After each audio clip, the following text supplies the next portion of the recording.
Informação especializada, influente e confiável. Podcast MIT Technology Review Brasil.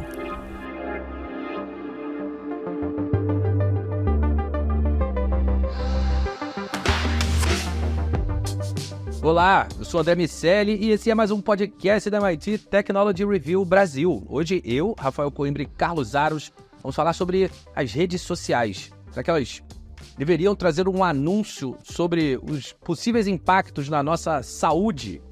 Essas plataformas, claro, podem ser muito prejudiciais, mas nem tudo é notícia ruim e a gente vai aqui conversar sobre os dois lados dessa moeda. Só que antes disso, eu quero dizer que esse podcast é um oferecimento do SAIS, líder em Analytics, e também te convidar para entrar para a nossa comunidade lá em www.mittechreview.com.br/cine. Rafael Coimbra, tenho ouvido cada vez mais coisas sobre a preocupação a respeito dos efeitos das redes sociais na nossa saúde mental. E também, aliás, especialmente desse impacto em jovens e crianças, apesar da recomendação, de haver uma recomendação sobre o uso tardio de equipamentos eletrônicos, celulares e, naturalmente, das redes sociais, a gente sabe que elas são uma espécie de chupeta para algumas crianças. Alguns pais colocam essas redes, especialmente de vídeos curtos, para acalmarem seus filhos em determinadas situações e cria um vício muito cedo na dopamina. Com essa reflexão sobre se essas plataformas deveriam ter avisos a respeito do impacto na nossa saúde, mais ou menos como o cigarro tem, vem sendo discutido. Isso faz sentido para você, Rafa? Será que pode ajudar a mitigar os impactos negativos da tecnologia no nosso cérebro? Faz sentido, André.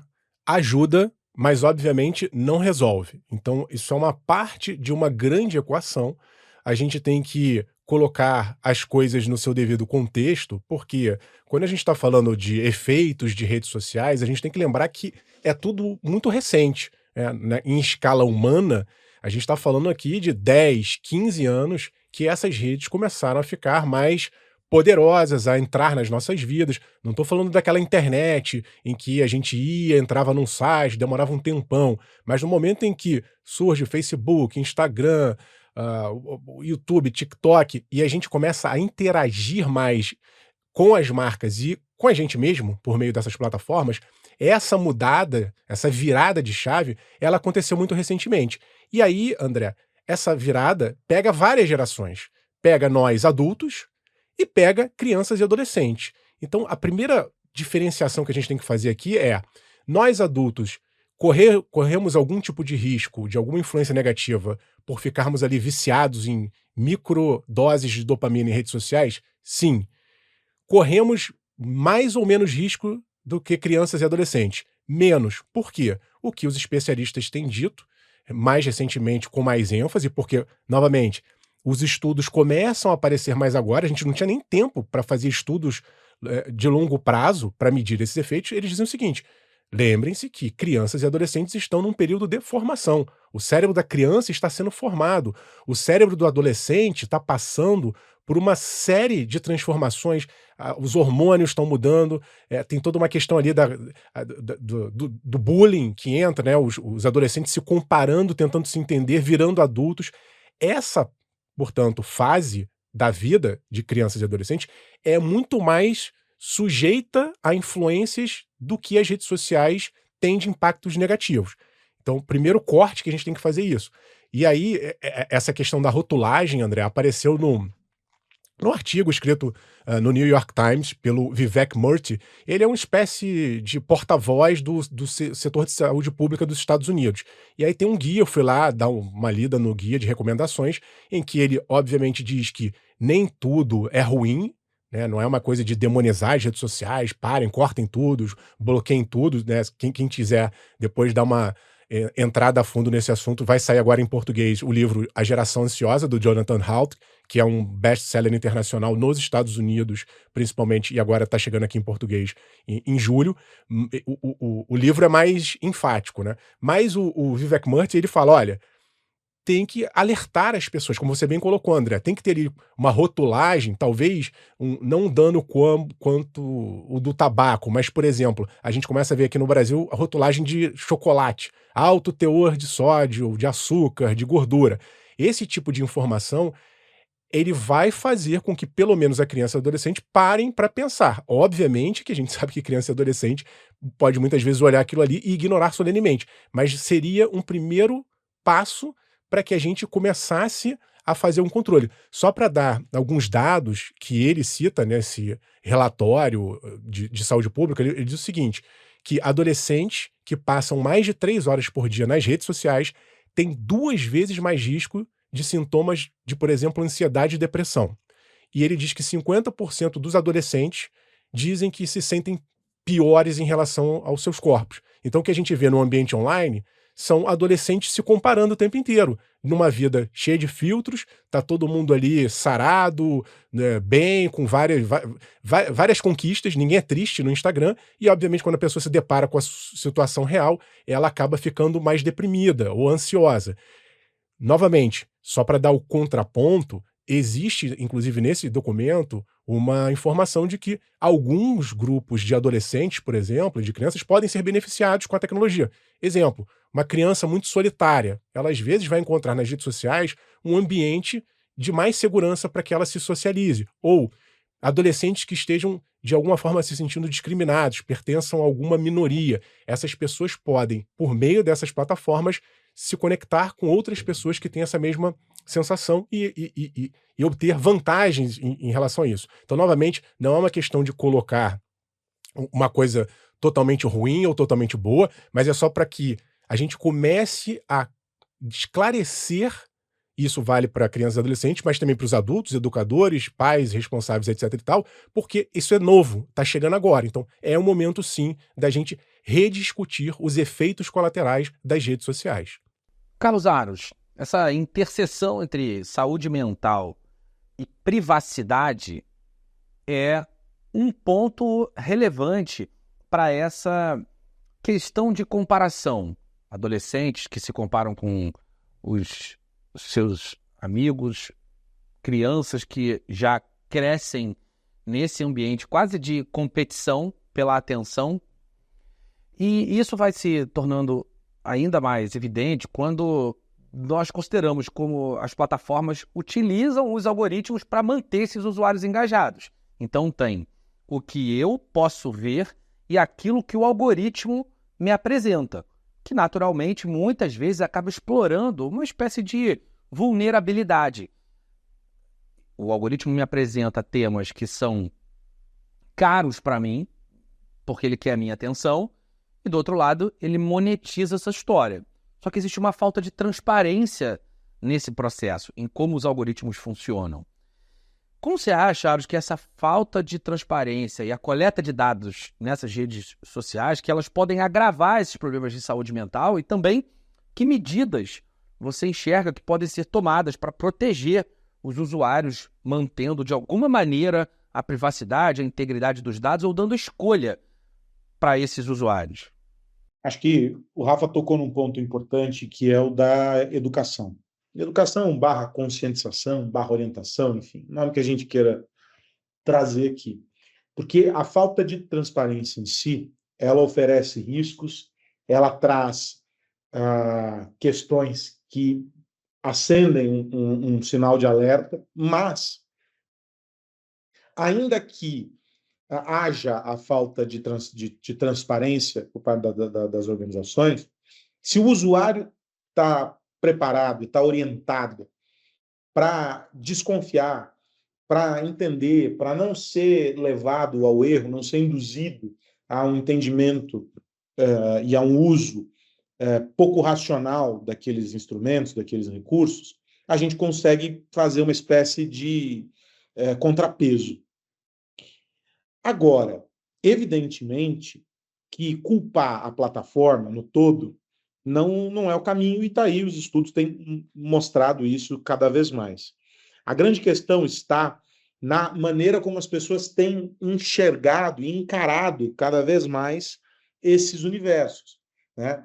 O excesso e a falta de controle dos pais, então o excesso de uso das crianças e a falta de controle dos pais, a substituição de experiências físicas pelas experiências mediadas por telas, tudo isso cria um cenário em que o fator que pode ser definitivo e transformador é a mediação dessa relação, e ela só pode vir com base num entendimento e numa utilização racional desses recursos.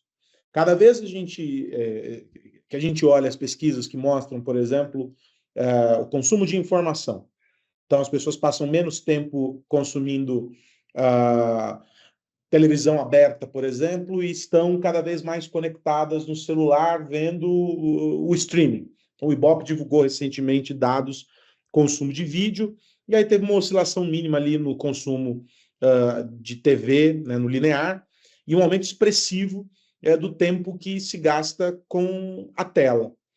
Quando a gente olha isoladamente o consumo do vídeo, a gente vai dizer assim, beleza, é um comportamento que já acontecia, porque o cara estava vendo na televisão, ele agora mudou o dispositivo, ele está lá, continua vendo o mesmo conteúdo na outra tela. Não é essa a verdade.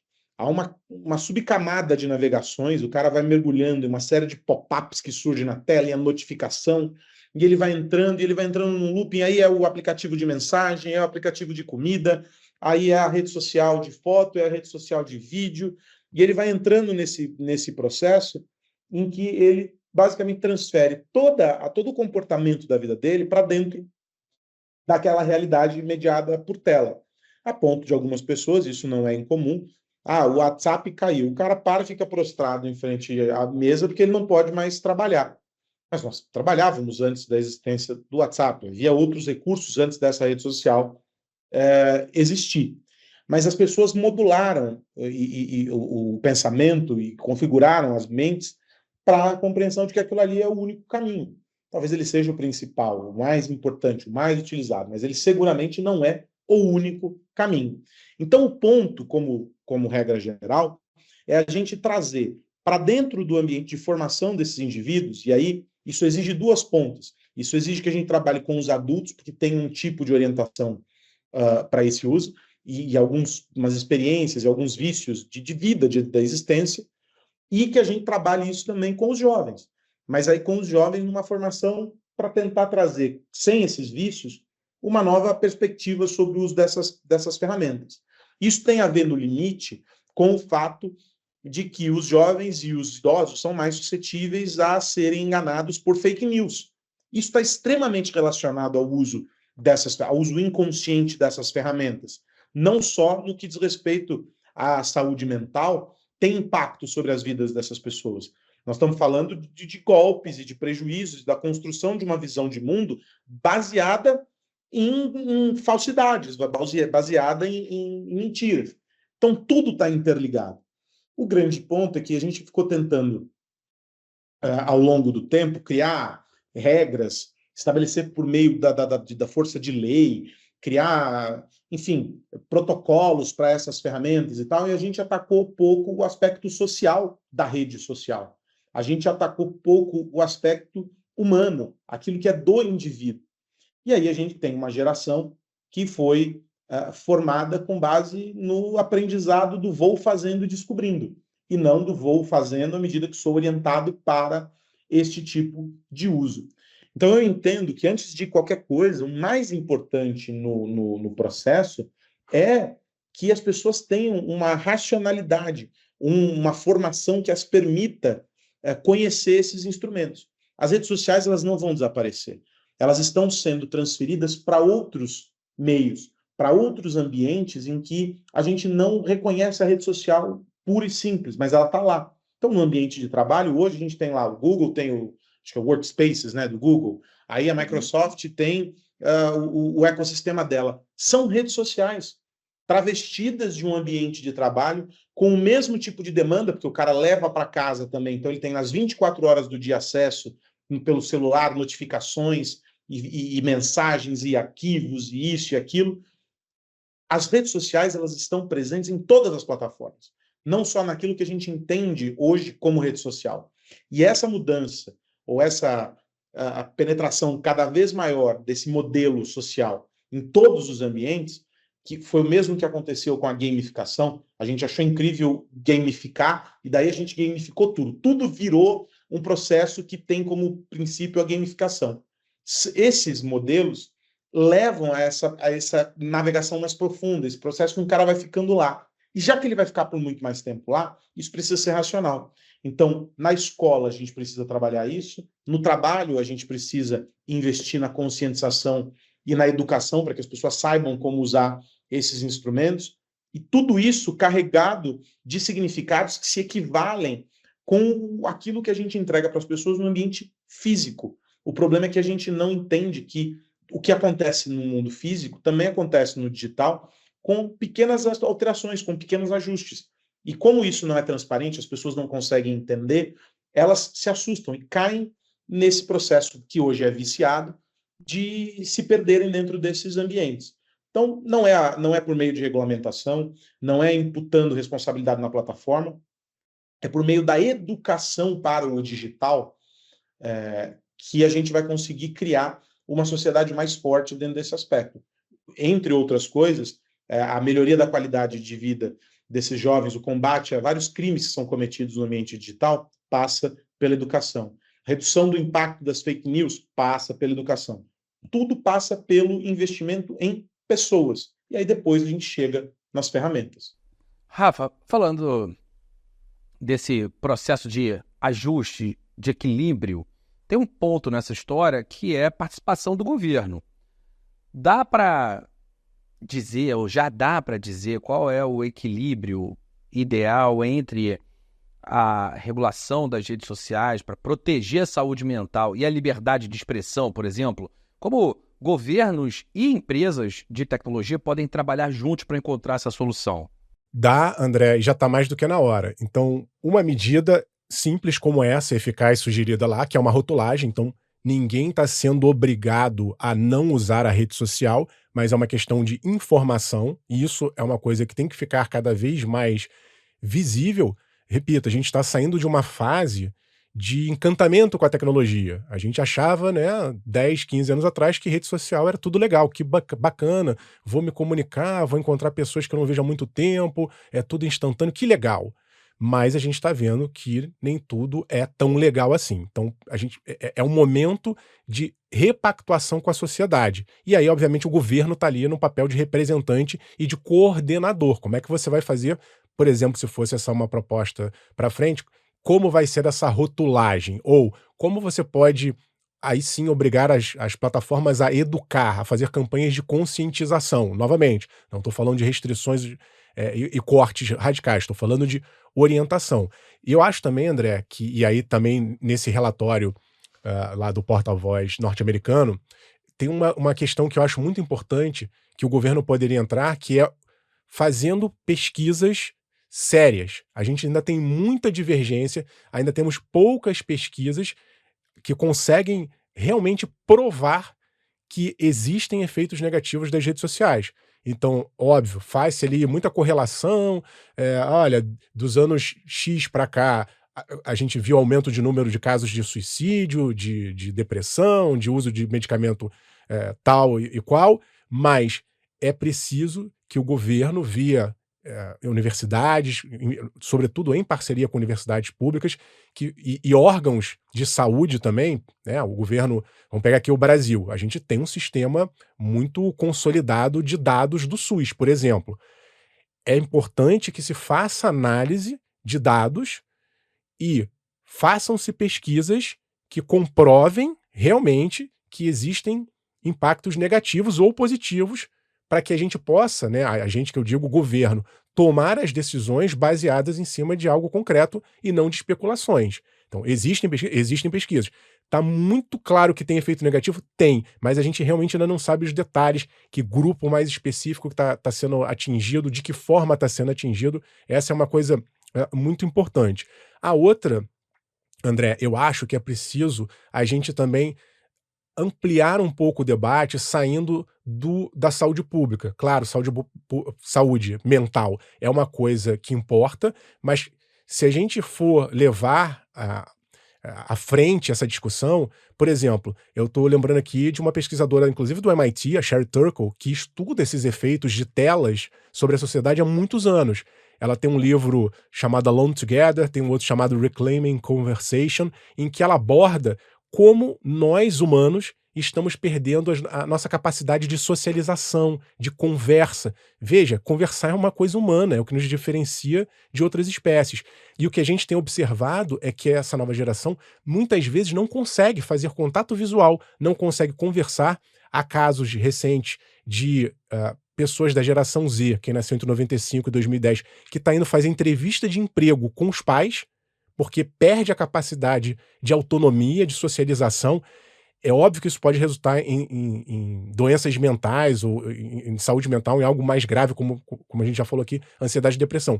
Mas essas outras sutilezas humanas, sociais, elas vão fazendo com que a sociedade comece a ficar fragmentada, comece a ficar esgarçada. Talvez a gente comece a perder o senso de sociedade, de nação, haja vista a polarização que a gente tanto fala também de vez em quando. Então, ampliar o debate para efeitos negativos das redes sociais é algo, sim, que o governo tem que coordenar, tem que estar diante disso e prestando atenção, mas eu acho que tem que fomentar mais esses dados, né? A gente está num momento que existe aí um movimento anti-ciência no mundo, no sentido de questionar instituições e informações, e quanto mais pesquisa séria a gente tiver, melhor para que a gente faça o trabalho adequado, atacando a causa certa e não especulando. Aros, a gente terminar essa primeira parte, eu quero te ouvir sobre futuro. Como você acha que a gente pode fazer esse ajuste enquanto sociedade, mas tão importante quanto isso é o que a gente pode aprender com essa etapa de redes sociais para usar no tsunami que está chegando ali do lado da inteligência artificial generativa, do nosso convívio com esses algoritmos? Acho que o principal exercício aqui é o de compreender que não existe algo que seja 100% destrutivo ou 100% benéfico.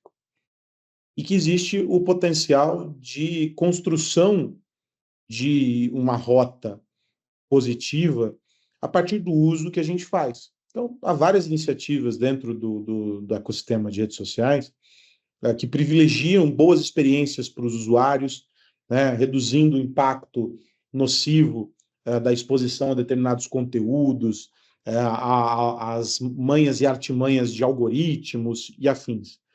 Então, aqui é o exercício de entender, né? E aí volta a palavra educação. E educação com o contexto da curiosidade do indivíduo para dominar a ferramenta para além daquilo que uma primeira camada mostra para a gente.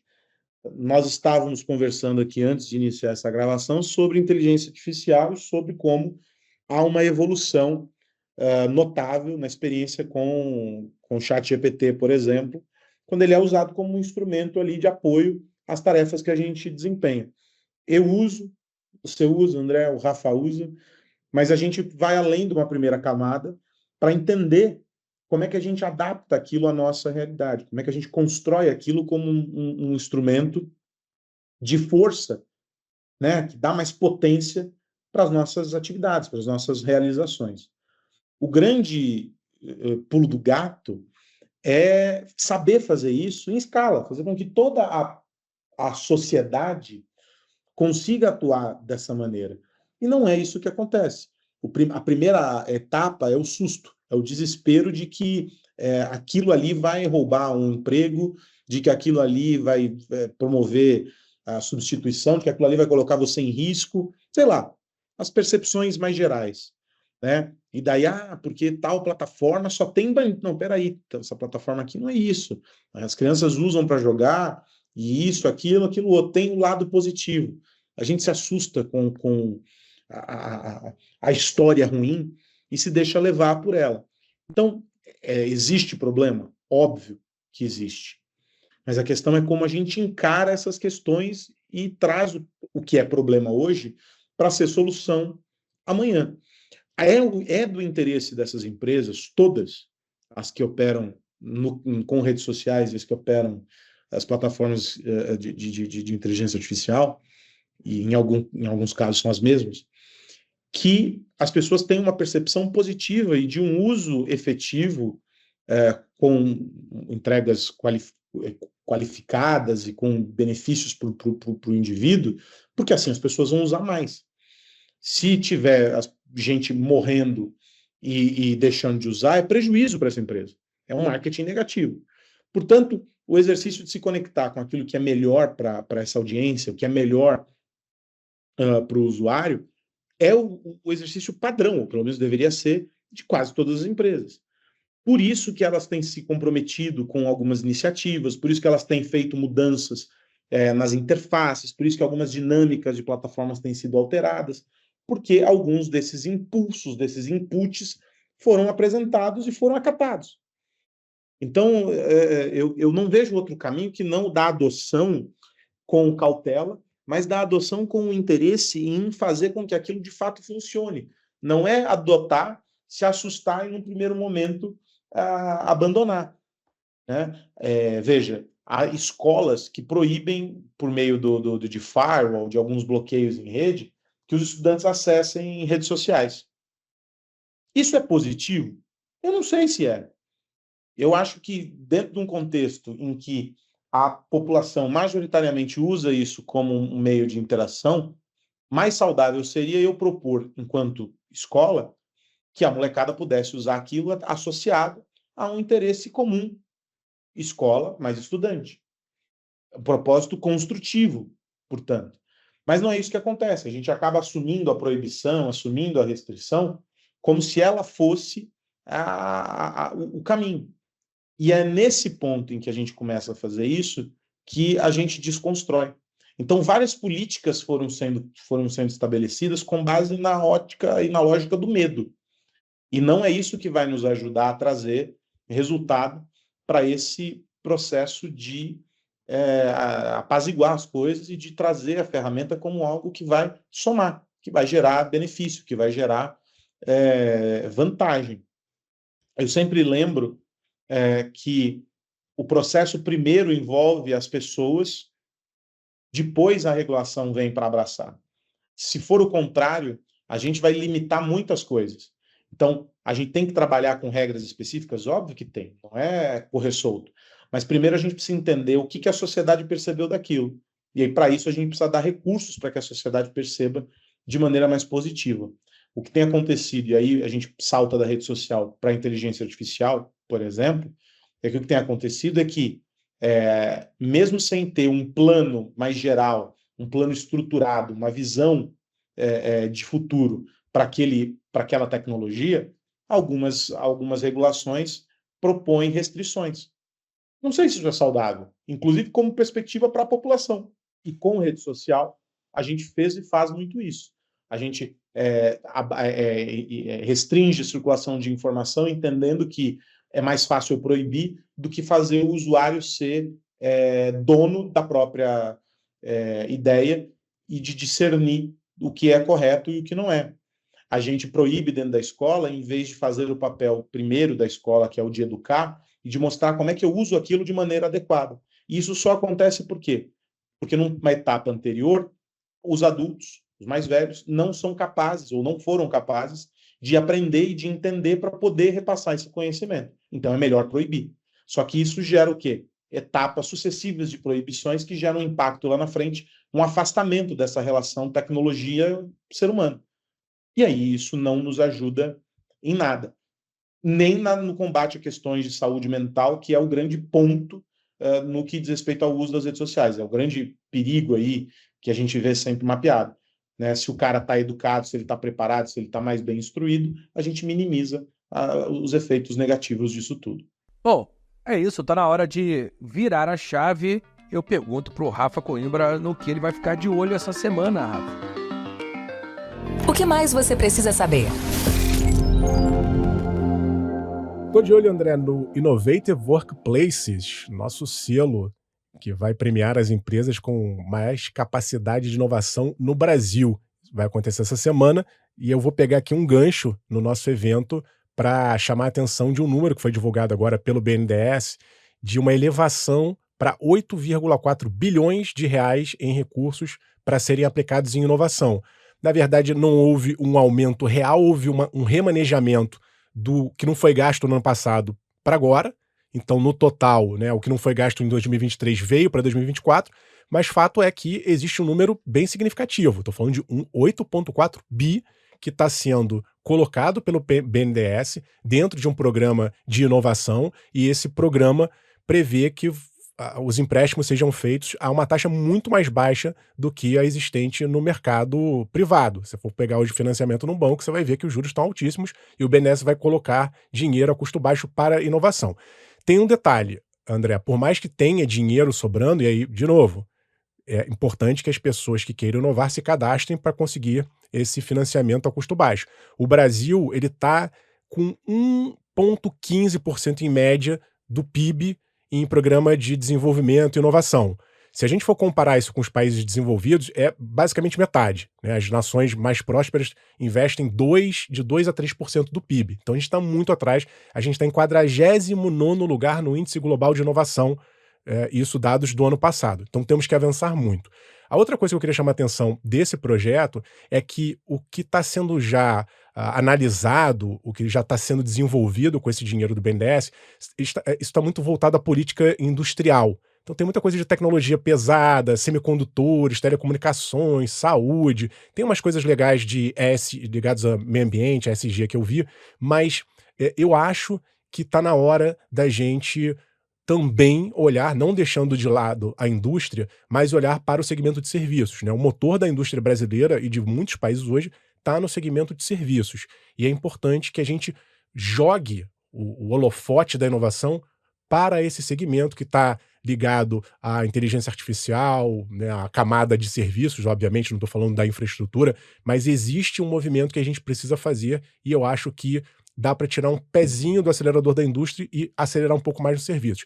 Mas fica a dica aí, tem dinheiro a custo baixo para quem quiser inovar no Brasil. E você, Carlos Aros? Já que falávamos de rede social, eu estou acompanhando uma novela que começou já faz algum tempo e que agora ganha um novo capítulo com um anúncio da Meta de que pode bloquear as publicações de notícias dentro do Facebook lá na Austrália. Isso porque o governo australiano, dentro de um conjunto de leis aí que envolvem, vamos colocar como guarda-chuva, a regulação da internet, determinou o pagamento de taxa de licenciamento por parte das redes sociais para o compartilhamento de notícias. Seria um repasse para veículos de notícias, para que a internet, que as plataformas de redes sociais que não produzem notícia, remunerassem os veículos de imprensa que produzem essas notícias, e aí, a partir disso, esse custo seria repassado. Guardadas as devidas proporções, é como se fosse o ECAD da notícia. Então, os direitos dos veículos, dos autores ali para financiar o jornalismo profissional e tal.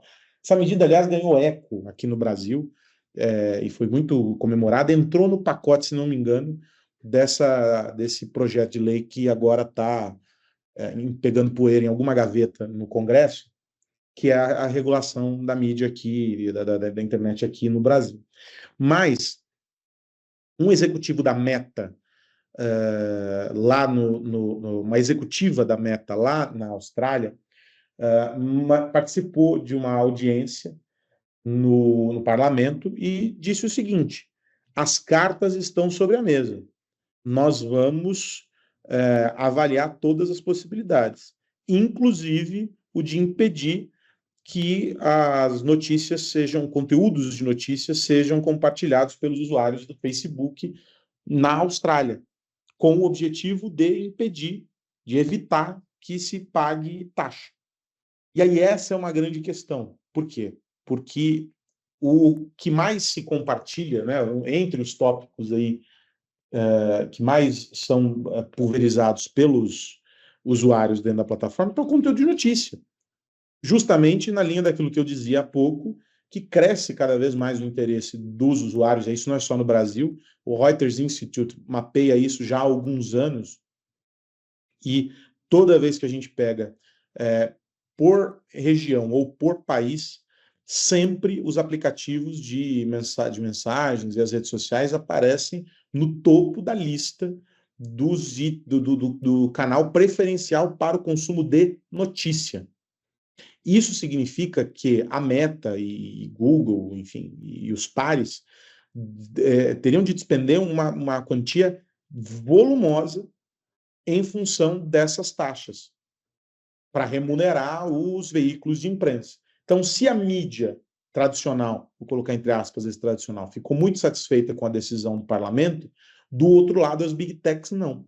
E nessa audiência, a Meta firmou posição de que o que foi decidido e o que foi encaminhado pelo governo não vá adiante, porque isso significará mudar a abordagem lá na Austrália, levando em conta que quando o Canadá, o curioso é que são sempre as colônias, quando o Canadá decidiu pelo mesmo modelo, a Meta foi também linha dura. No caso da Austrália, a Meta fez um caminho lateral. Ela fez algumas parcerias que valem até o final deste ano, com os dois principais grupos de mídia da Austrália. Mas ela fez isso como uma medida profilática, tentando reduzir o impacto imediato da lei. A partir de agora, que sai de um modelo embrionário, o jogo muda. E a Meta está disposta a comprar essa briga.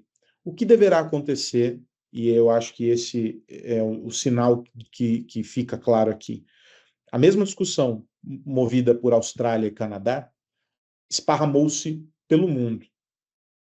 O que deverá acontecer? As big techs todas deverão se insurgir contra essa movimentação. E aí teremos em lados opostos, como já está acontecendo aqui no Brasil, em alguns casos de leis que estão sendo discutidas. Uma delas, inclusive, virou trending topic aí recentemente, porque coloca uma grande emissora de TV contra a posição geral de todo o ecossistema de streaming. Nós teremos, de um lado da discussão, as TVs, rádios e sites, portais de notícia, e do outro, as plataformas de rede social, que são canais de distribuição desses conteúdos. É uma briga interessante para a gente acompanhar e entender para onde caminha a mídia nos anos 2020, André Miceli. É isso, meus amigos, tá na hora. Mas antes da gente ir, eu quero fazer aquele lembrete. O lembrete de que esse podcast é um oferecimento do SAIS.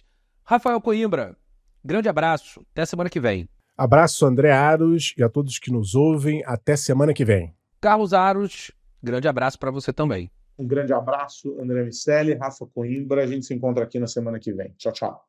Semana que vem tem mais podcast da MIT Technology Review Brasil e a gente se encontra aqui para falar sobre tecnologia, negócios e sociedade. Lembra, Rafa falou, essa semana tem Innovative Workplaces. Semana que vem a gente vem para cá desvendar o que aconteceu por lá. Um grande abraço para todo mundo. Tchau, tchau. Você ouviu o podcast MIT Technology Review Brasil, apresentado por Tech Institute.